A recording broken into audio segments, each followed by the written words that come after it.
오늘은 종강역에서 출발합니다. 종강역은 종로타워 식당가와 연계되어 있어 한 끼 식사를 해결하기 좋습니다. 바로 오른쪽이 종로타워입니다.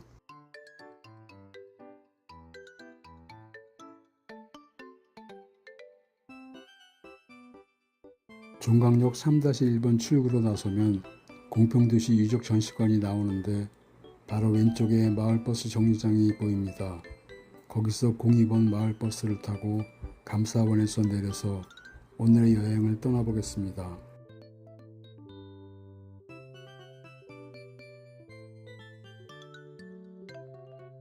감사원은 헌법기관으로 본관 건물은 1974년에 세워졌습니다. 북촌 한옥마을 가장 북쪽 언덕 높은 곳에 자리 잡고 있어 감찰기관의 성격을 지리적으로도 보여주고 있습니다. 감사원 일대는 일제강점기 당시 조선 총독부 관저의 일부거나 총독부 고위 관료들이 사용하던 요직 공간들이 밀집했던 곳이기도 합니다. 백악산의 용맥 위에 위치하여 왕기를 누르고 국가를 감시하는 감사원의 역할과 풍수적으로 잘 맞아떨어지는 명당으로 평가됩니다. 딱딱한 이미지와 달리 감사원 내부 강당과 야외 정원은 직원들을 위한 결혼식장으로도 활용되어 왔습니다.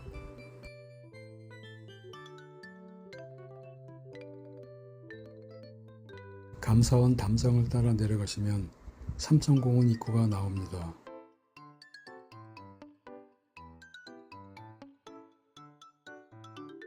삼천공원은 북악산 기슭에 위치한 유서 깊은 공원으로 일제시대인 1940년 지정된 제1호 계획공원이자 서울미래유산입니다. 이름은 도교의 삼청전 또는 맑은 산, 물, 마음에서 유래했다는 설이 있습니다. 이곳 삼천공원은 정말 도심의 사랑방 같은 곳입니다. 봄철 벚꽃 명소이기도 하며 2005년작 내 이름은 김삼순과 2006년작 닥터깽 같은 드라마 촬영지였으며 와룡공원 코스와 말바위 전망대, 성북동 북쪽마을 코스 등 다양한 트레킹 코스를 제공합니다. 공원 내에는 정몽주 선생의 단신가와 어머니 영천이 씨 백로가 12도 있습니다. 삼천공원 숲속도서관은 1940년 공원 매점에서 시작해 2013년 도서관으로 개관했습니다. 북카페 형태로 운영되며 2023년 리모델링 후 무인 카페를 도입하여 오전 10시부터 오후 7시까지 운영하고 있습니다. 베스트셀러 아날로그의 반격의 저자 데이비드 섹스는 삼청 숲속도서관을 디지털 기술 비대화에 대한 해독제 같은 공간이라며 뉴욕타임스 컬럼에 극찬을 했으며 서울시 숲속도서관 붐의 시발점이 되었습니다.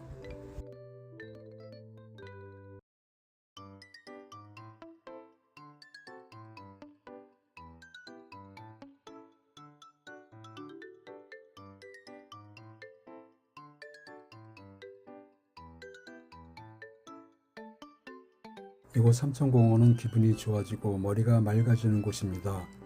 여기부터 말바위 전망대까지 이어서 올라가 말바위 벤치에 앉아 잠시 휴식을 취하며 점심을 먹고 숙종문까지 주변 경치를 즐기며 여유롭게 걸어보겠습니다.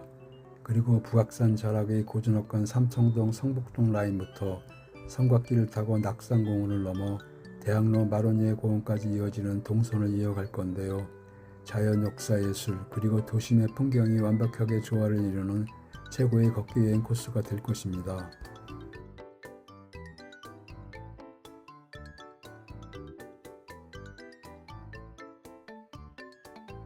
이곳 말바위 전망대는 조선시대 문무백관이 시를 읽고 쉬어가던 곳으로 서울 시내와 남산을 한 컷으로 가득 담을 수 있습니다. 말바위라는 이름은 말을 메어주던 바위, 북악산 줄기의 끝자락 바위, 벼락이 많이 쳤던 벼락바위라는 세 가지 유래가 있습니다. 이곳에서 물도 마시고 땀도 닦으며 일찍 등산하러 챙겨온 도시락을 까먹고 가겠습니다. 벤치도 있고 주변 경관을 바라볼 수 있어 좋습니다.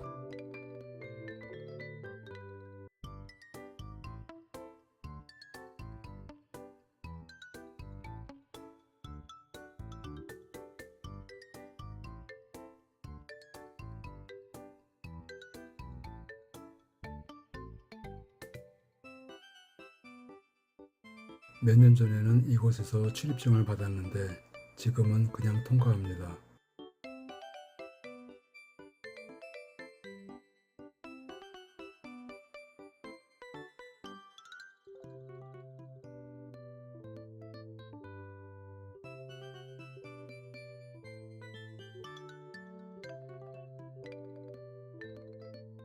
숙종문은 한양도성의 북문으로 태조 때 엄숙하게 통제한다는 숙청문으로 지었다가 중종 이후 엄숙하게 다스려 평안하게 한다는 숙종문으로 이름을 바꿨습니다.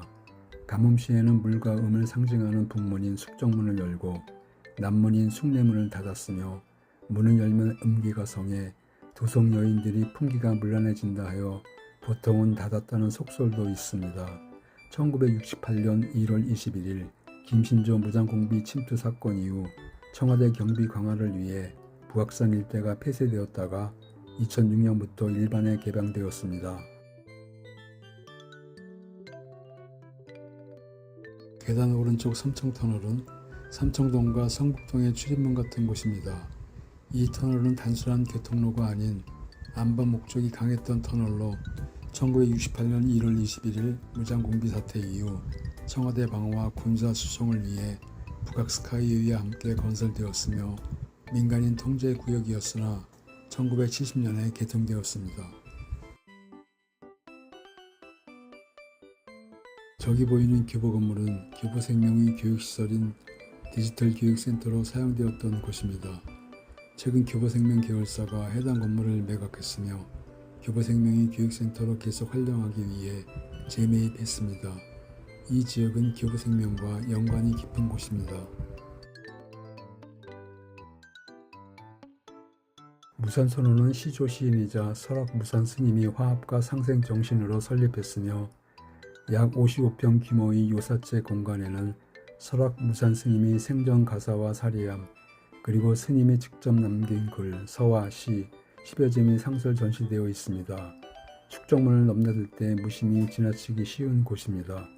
사찰은 고요하고 엄숙해야 한다는 고정관념을 깨고 싶다는 스님의 뜻대로 수행을 넘어 열린 문화예술인들의 쉼터이자 사랑방으로 운영해 매달 문인들과 시민들이 모여 시를 낭송하고 문학을 논하는 정기 법석이 열립니다. 마침내 삼청각이 보이네요. 오른쪽 길을 따라 내려가면 성북동 빵집과 한성대 입구역이 나옵니다. 카페인 충전이 필요해 발걸음이 빨라지네요. 탐, 물, 사람이 맑음을 뜻하는 삼청각은 1972년 남북회담 만찬을 위해 박정희 전 대통령 지시로 건립되었습니다. 대원각, 청운각과 더불어 성북동의 3대 고급 요정이었던 삼청각은 유신 시절 밀실 정치의 요람이었습니다. 2001년 서울시가 재매입하여 현재는 한식당, 전통차집, 야외 결혼식장 및 다양한 공연 행사 등 복합문화 공간으로 운영되고 있습니다.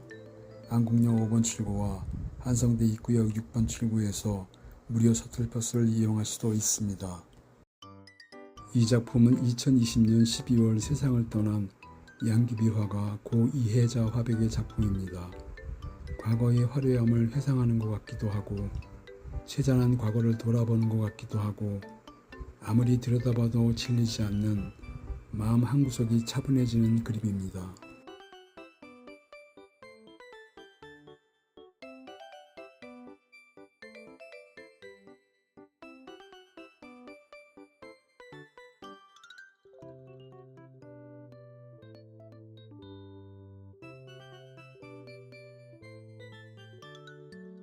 이 그림은 단순한 장식용 민화가 아닙니다.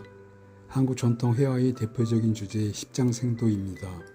삼청각 카페 다원의 상징물과 같은 존재로 방문객들 사이에서는 일명 우리집 정상회담 포토존이라는 재미있는 에피소드로 유명합니다.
저기 주차장 관리사무소 옆길로 빠져 대사관으로 걸어 내려가겠습니다.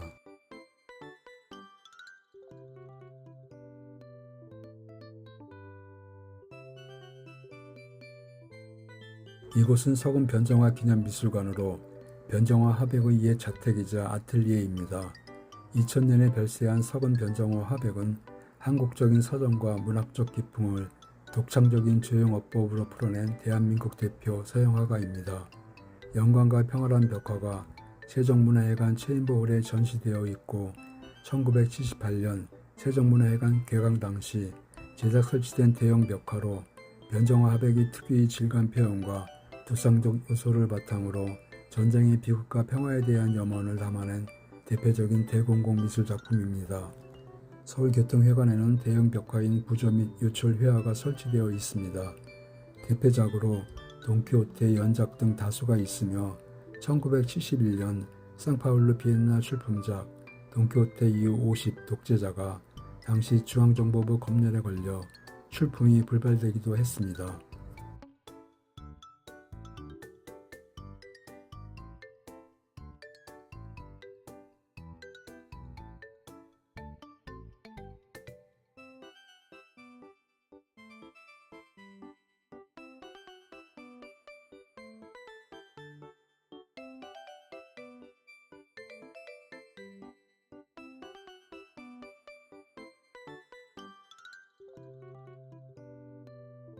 여기는 그 유명한 성북동 게이트힐즈 타운하우스입니다.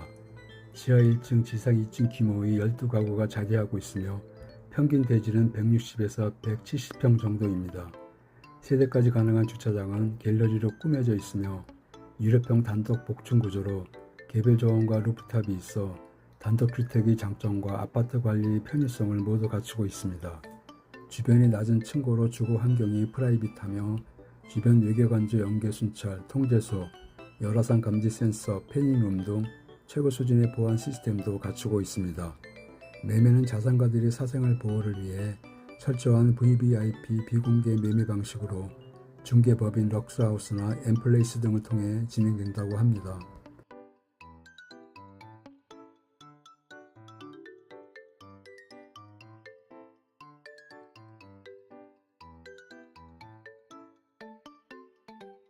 주한 덴마크 대사관조 외관입니다.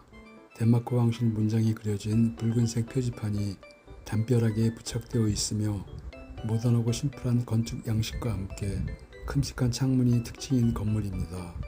내부에는 덴마크 디자인 가구와 조명으로 꾸며져 있어 북유럽 인테리어를 보여줍니다.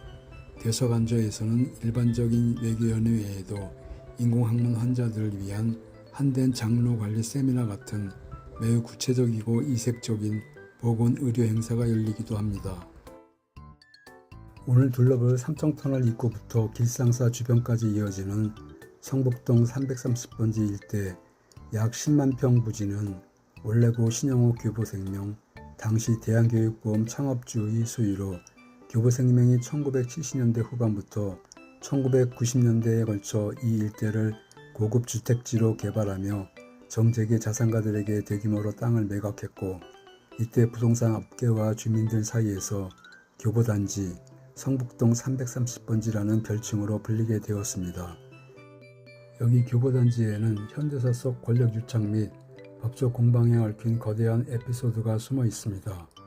교보생명 창업주인 고 신영호 전 회장은 1963년 국립묘지 확장이 필요했던 국방부와 대규모 토지교환 계약을 체결하고 동작동 부지와 성북동 구기지 약 10만 7천 평과 한남동 대지 2만 평을 바꿔치기해 지금의 교보 주택단지를 형성합니다. 그러나 이 토지교환 과정이 문서 위조와 재판 조작 의혹이 불거지며 2026년 들어 언론을 통해 재조명되었고 원소유자 김영구씨 유족의 민사소송 제기와 구기지 환수 요구로 법적 공방이 제기된 상황입니다.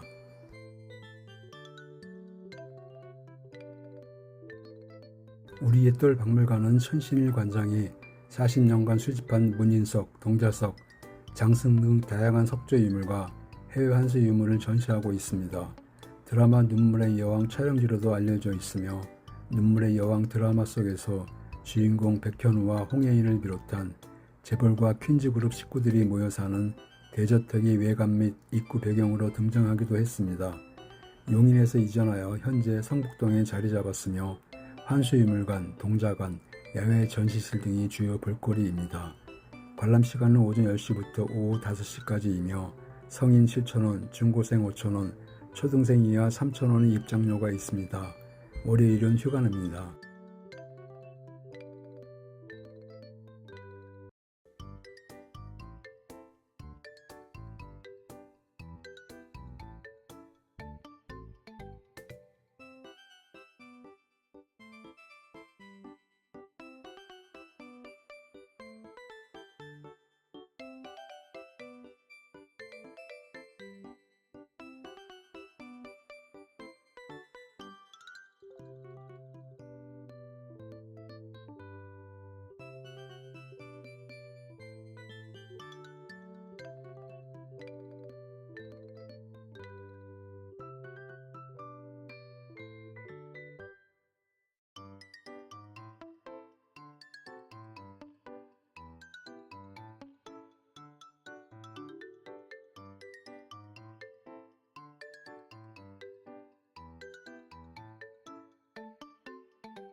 문이 열립니다.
PH7입니다.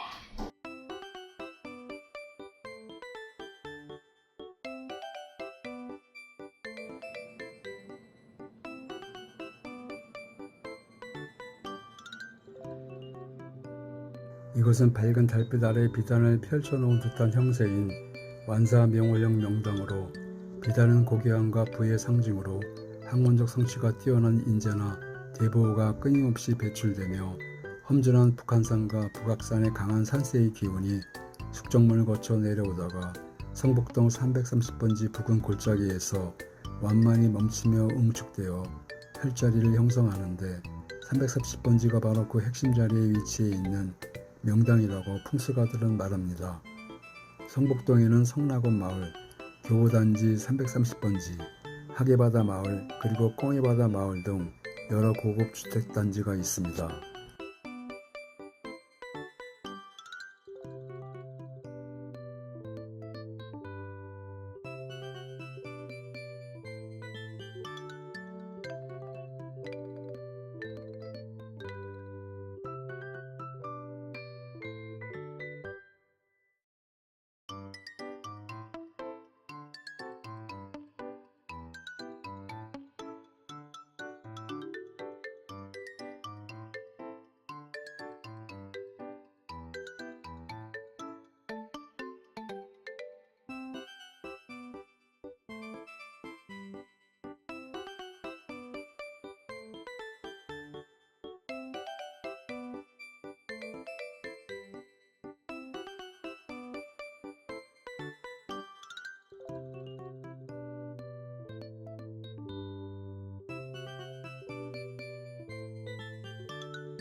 이제 우리 옛돌 박물관을 나서 성북동에서 가장 오래된 정법사로 이동하겠습니다.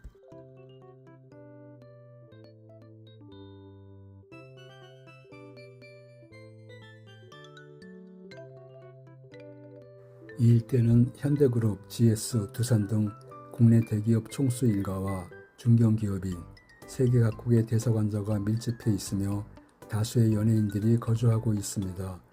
블랙핑크 리사는 선담로 일대, 고 신격구 롯데그룹 명의회장의 손녀 장선윤 전무 부부가 살던 단독주택을 2023년에 75억 원에 매입해 자신의 유튜브에 공개한 바 있으며, 배우 유해진 씨는 2023년 10월 대지 면적 약 150평, 연면적 약 98평 규모의 지하 1층, 지상 2층 단독주택을 현찰 45억 원에 매입해 화제를 모았었습니다. 배용준도 신혼살림을 성북동에서 시작했으며 그 밖에 다수의 연예인이 이곳에 거주하거나 집을 소유하고 있습니다.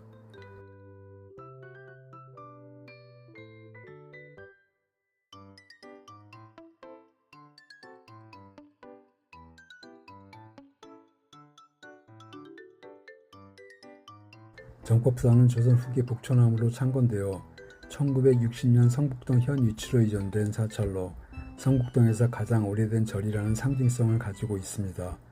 역사적 가치를 인정받아 현재는 국가지정 전통사찰로 보호받고 있습니다. 정법사는 국군의 융성과 왕실의 안녕을 기원하는 작은 암자로 출발했으며 인근 기상사터가 과거 후궁들의 처소였다는 점 등으로 미루어 보아 옛 왕실 여인들의 기도처로 쓰였을 것이라는 설도 있고 그렇습니다. 이곳은 근대 불교 연불 수행의 중심지였으며 대웅전에는 조선시대 불상과 탱화, 황태자궁 건물을 이전한 대웅전 건물 자체가 있으며 마당에는 옛 북초남의 주치돌과 1975년 조성된 석촌 미륵불 입상이 있습니다. 미륵불상 인근에는 불교에서 신성함과 지혜를 상징하는 하얀 코끼리 석상이 함께 배치되어 있어 다른 사찰에서 보기 드문 독특하고 이국적인 경내 분위기를 자아냅니다.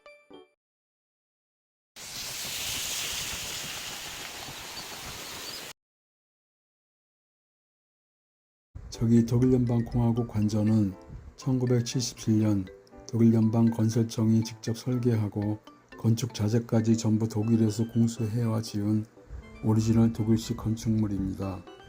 독일 건축 특유의 실용성과 탄탄함 덕분에 큰 보수 공사가 필요 없는 내구성을 자랑합니다. 1층은 손님을 맞이하는 접견실, 거실, 식당, 잔디 파티장 등 철저히 외교적 목적의 공적 공간으로만 쓰고 2층은 대사 개인의 서재와 침실 등 가족들만 출입할 수 있는 완벽한 사적 공간입니다.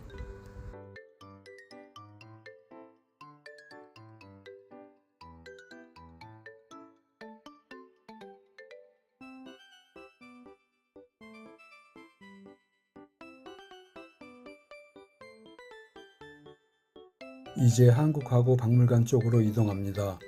오늘 둘러보는 곳들은 거리상으로 그만해 온 김에 모두 둘러보시기를 권합니다.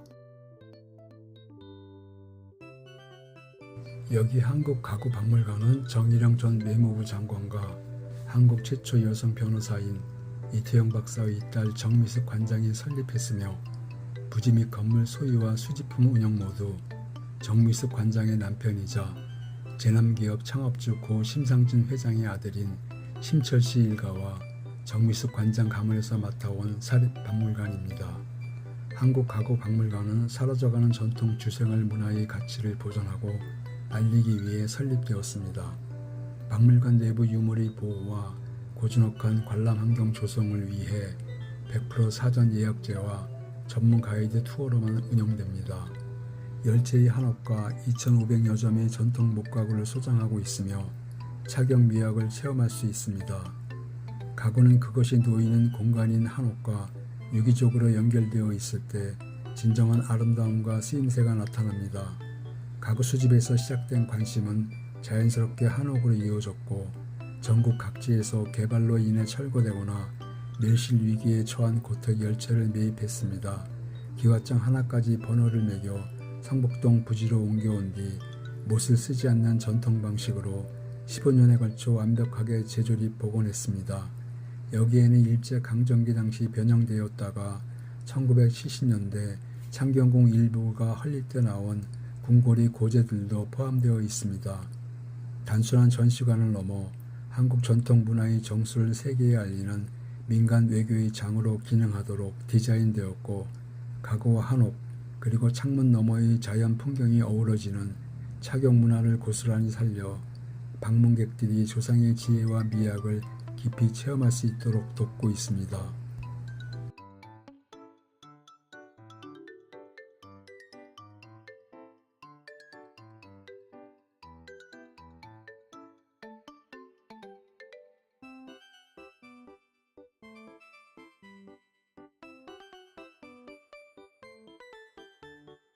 여기는 구 한국서예관 자리에 2026년 5월 8일 새롭게 재개관한 한국서화관입니다.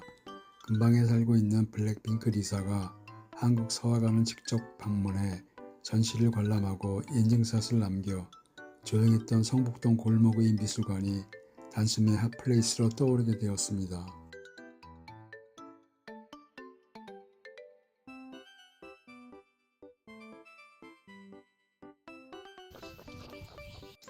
길상사는 일제강점기 친일 기업인 백인기의 별장이었습니다.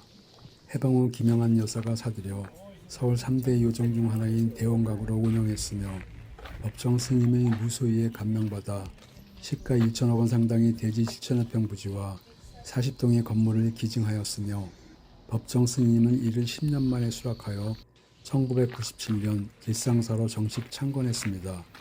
그 많은 재산이 아깝지 않냐는 기자의 질문에 1천억 원의 재산이 백석의 시 한 줄만도 못하다라는 그녀의 말은 유명합니다. 길상사라는 이름은 박영환이 백석의 일본 거주지 기치조지 즉 길상사에서 따온 것인데, 나중에 당시 실 거주지가 잘못된 것임이 밝혀져 기록을 바로잡았다고 합니다.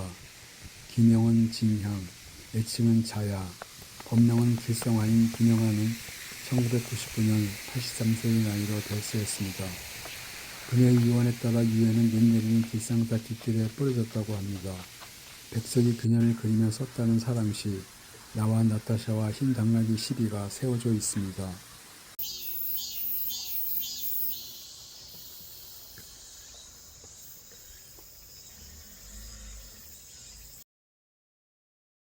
법정 스님은 이제 시간과 공간을 버려야겠다는 법어를 남긴 채 2010년 속세 나이 77세, 범납 55세로 입적하였습니다.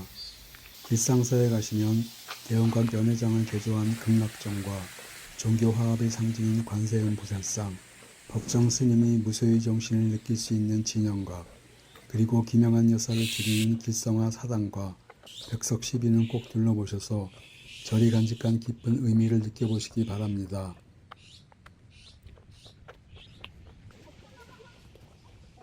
저종은 불자와 대중들이 십시일반 동참해 조성된 두 번째 범종입니다.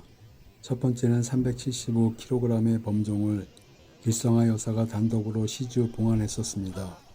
범종각으로 쓰이는 팔각정 건물은 기생들이 옷을 갈아입던 탈의실이었었는데, 1997년 길상사 개원식에서 김영한 여사가 소회를 밝힙니다. 저는 죄가 많은 여자예요. 불교는 잘 모르지만 저기 보이는 저 팔각정은 원래 여인들이 옷을 갈아입던 곳이었습니다. 저의 마지막 소원은 저곳에서 세상의 번뇌를 씻어내는 맑고 장엄한 범정 소리가 울려 퍼지는 것입니다. 이 이야기는 길상사의 대표적인 에피소드로 남아 있습니다.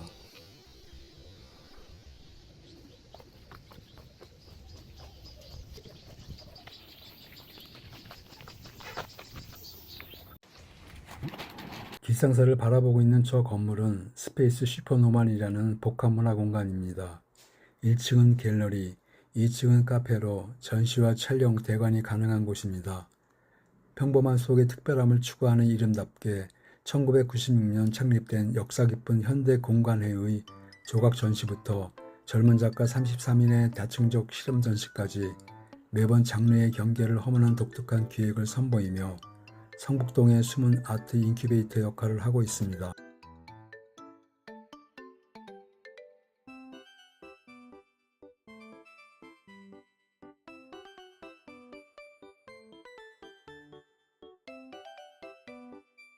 부각식품으로 시작한 부각슈퍼는 노무현 전 대통령이 성북동 산책 중 들려서 사이다와 아이스크림을 먹고 간 것으로도 유명한데요.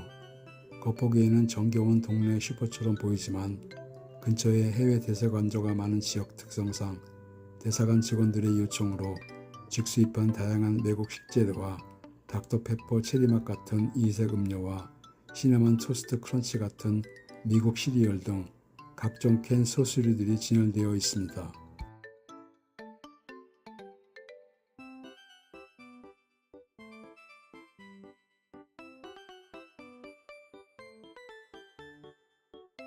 여기는 앙골라 대사관으로 업무 공간과 간조가 함께 있는 통합형 공간입니다.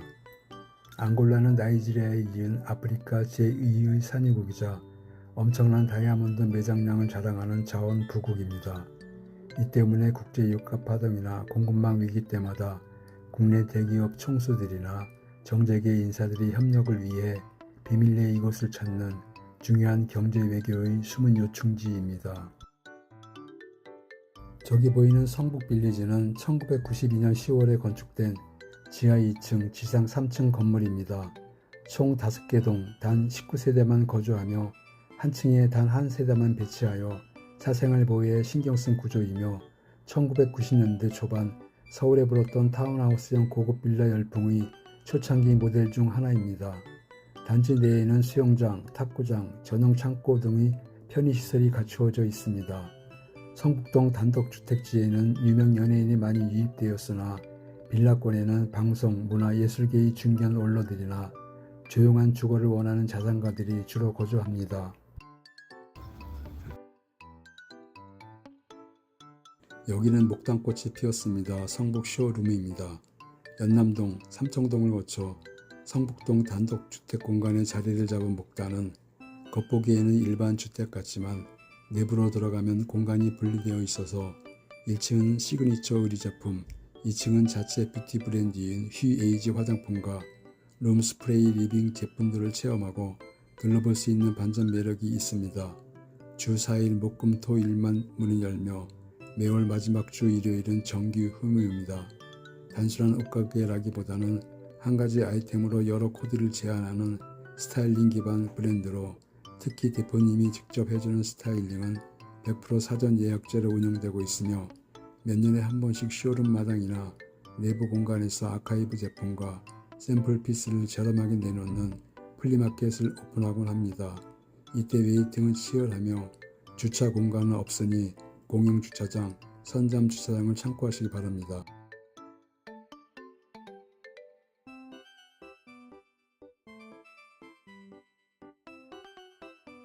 여기는 성락원 하이츠입니다. 성락원이란 이름은 인근 명승지 성락원에서 따왔습니다. 명승지 성락원은 고종 때의 내관 황윤명이 별서로 만들었고 고종의 5째 아들인 의친왕 이강이 별궁으로 사용하던 곳입니다. 성락원은 약 4,500평 규모의 대지를 가진 대한민국 대표 전통 정원입니다. 해방 후 1950년 제동산업 창업주인 심상중 회장이 매입해서 그 후손인 한국가구박물관 소유주인 심철 일가가 관리 소유해 왔으나 2020년 문화재청은 문화재 지정 명칭을 성락원에서 서울 성북동 별서로 변경하는 과정에서 소유주 일가의 부채 및 사유재산 관리에 대한 논란이 불거졌고 이에 따라 국가가 토지를 연차별로 매입하여 국가 소유로 전환 및 공공관리하는 방안을 추진하고 있습니다. 이런 명소 옆에 자리한 성락원 하이츠는 고풍스러운 적벽돌 담장과 웅장한 목재 철문으로 차분한 인상을 주지만 내부는 전형적인 대형 고급 빌라의 조건을 갖추고 있습니다. 1996년에 준공되었으며 단 17세대만 거주하는 프라이빗한 공동주택입니다. 분양평수 기준 100평형 규모로 모든 가구가 방 3개, 욕실 3개 구조이고 과거 상류층 특성상 가사도우미 방이나 기사 대기실 등이 별도로 설계된 구조가 특징입니다. 저 앞에 보이는 성북동 성당의 성모상과 길상사의 관음상은 한국 종교관 화합과 교류를 상징하는 역사적인 연관성이 있습니다. 두 성상은 한국 현대 조각계의 거장인 최종태 교수의 작품으로 법정 스님은 천주교 신자인 최종태 교수에게 종교 간 화합의 의미로 길상사에 세울 관음상을 직접 부탁하셨고, 이 때문에 성북동 성당의 성모상과 길상사의 관음상은 자매처럼 매우 닮아 쌍둥이 아니냐는 오해도 삽니다. 하늘이 돕는 숲이란 뜻인 천을림은 등기상 공식 명칭이 아닙니다. 천을림 역시 보안과 사생활 보호가 매우 철저한 프라이빗 고급 빌라 연립 단독형 주택으로 정확한 세대수 등 세부 단지 정보는 등기 및 철저한 보안상 대외적으로 공개되어 있지 않습니다. 다만 성북동 일대의 고급 소규모 빌라 단지 특성상 일반적으로 둘이나 4~5세 극소수 세대로만 구성되어 있거나 한감은 한 가족이 공유하는 형태가 대부분입니다.